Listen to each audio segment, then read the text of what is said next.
मैं SV Mishra from Mahatma Gandhi शिक्षण संस्थान दरभंगा,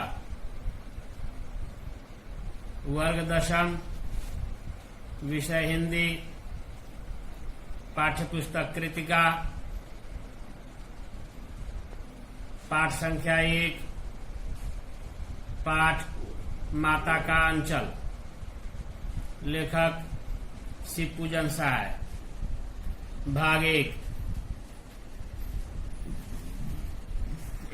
यह अंश शिव पूजन सहाय के उपन्यास देहाती दुनिया से लिया गया है। सन 1926 में प्रकाशित देहाती दुनिया हिंदी का पहला आंचलिक उपन्यास माना जाता है। आंचलिक का अर्थ क्षेत्रीय। इतना ही नहीं, स्मरण शिल्प में लिखा गया हिंदी का पहला उपन्यास भी माना जाता है। इसमें ग्रामीण जीवन का चित्रण ग्रामीण जनता की भाषा में किया गया है। भाषा अर्थ बोली। लेखक ने उपन्यास की भूमिका में यह संकेत दिया है, संकेत का अर्थ इशारा, कि ठेठ से ठेठ, ठेठ का अर्थ सीधा बोलचाल करने वाला व्यक्ति जिसकी भाषा में साहित्यिक शब्द का प्रयोग न हुआ हो।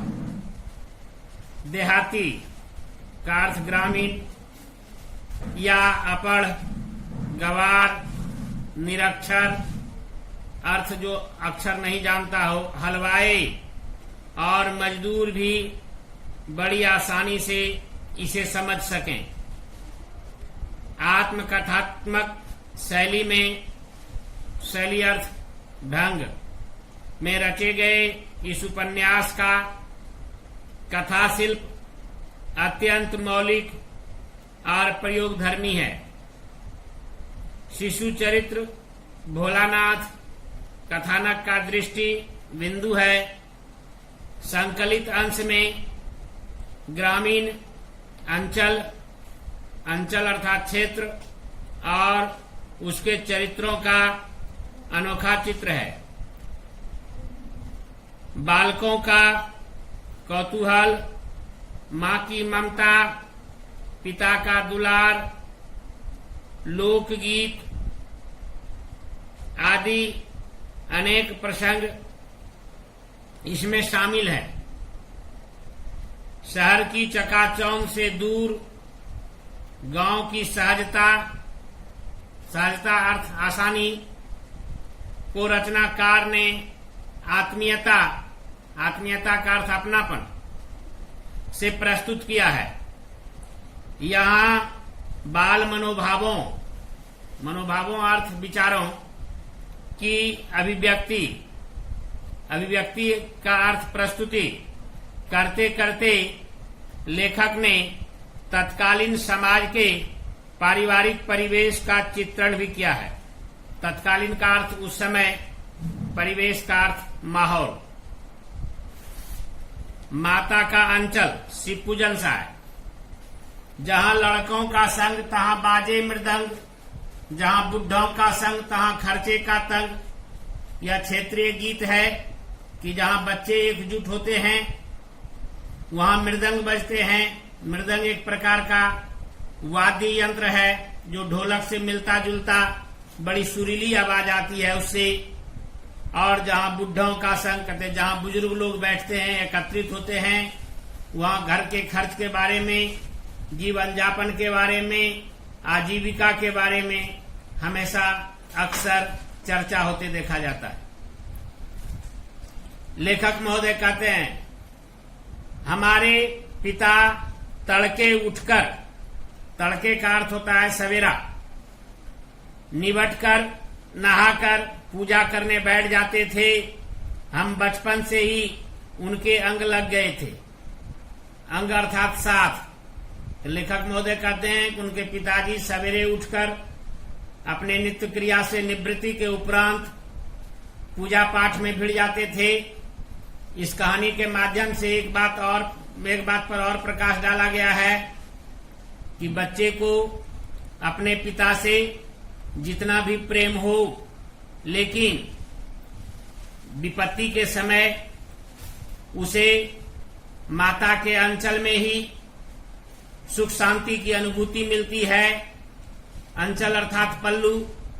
बच्चे विपत्ति के समय मां के सानिध्य में रहना पसंद करते हैं, सुकून का अनुभव करते हैं, राहत महसूस करते हैं, अपने आप को सुरक्षित महसूस करते हैं।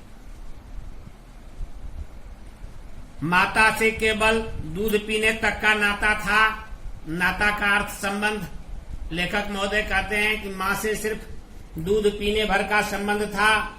उसके बाद जो दैनंदिनी की क्रियाएं थी उनकी, वे सभी क्रियाएं अपने पिता के साथ करते थे।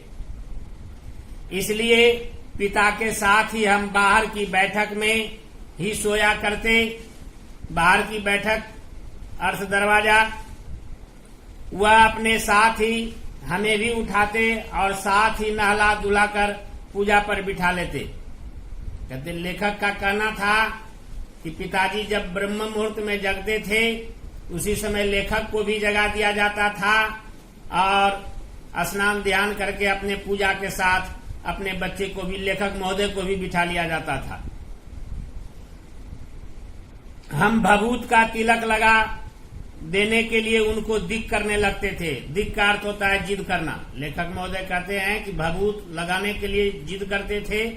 अक्सर ऐसा देखा जाता है कि बच्चे पर आसपास के माहौल का एक सकारात्मक प्रभाव पड़ता है, जो लेखक पर भी पड़ा। कुछ हंसकर, कुछ झुंझलाकर और कुछ डांटकर वह हमारे चौड़े लीलार में त्रिपुंड कर देते थे। लीलार अर्थात ललाट। त्रिपुंड का अर्थ हुआ 3 रेखाएं या फिर अर्धचंद्राकार चंदन या भस्म लगाना।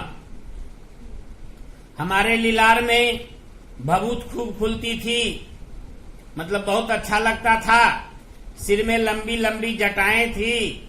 भभूत रमाने से हम खासे बम भोला बन जाते थे। लेखक महोदय का कहना है कि यह सब क्रियाकलाप के उपरांत वह देखने में भोलेनाथ के सदृश हो जाते थे। पिताजी हमें बड़े प्यार से भोलानाथ कहकर पुकारा करते थे, पर असल में हमारा नाम था तारकेश्वर नाथ। हम भी उनको बाबूजी कहकर पुकारा करते और माता को मैया। तो लेखक महोदय शिवपूजन सिंह बोलते हैं कि उन्हें पिताजी प्यार से भोलेनाथ कहकर आवाज लगाते थे, जबकि उनका वास्तविक नाम तारकेश्वर नाथ था और वे भी पिताजी को संबोधन में बाबूजी कहते थे और माता को मैया। जब बाबूजी रामायण का पाठ करते तब हम उनकी बगल में बैठे बैठे आईने में अपना मुंह निहारा करते थे। आईना अर्थ दर्पण, निहारा का अर्थ देखना। तो फिर उनके पिताजी, लेखक महोदय के पिताजी जब तक रामायण का पाठ करते, वो बगल में बैठे बैठे दर्पण में अपना चेहरा निहारा करते थे। जब वह हमारी ओर देखते तब हम कुछ लजाकर और मुस्कुराकर आईना नीचे रख देते थे। वह भी मुस्कुरा पड़ते थे। लेखक महोदय के मुस्कुराने और सकुचाने पर लेखक महोदय के पिताजी मुस्कुराकर उनके उत्साह का वर्धन करते थे। धन्यवाद।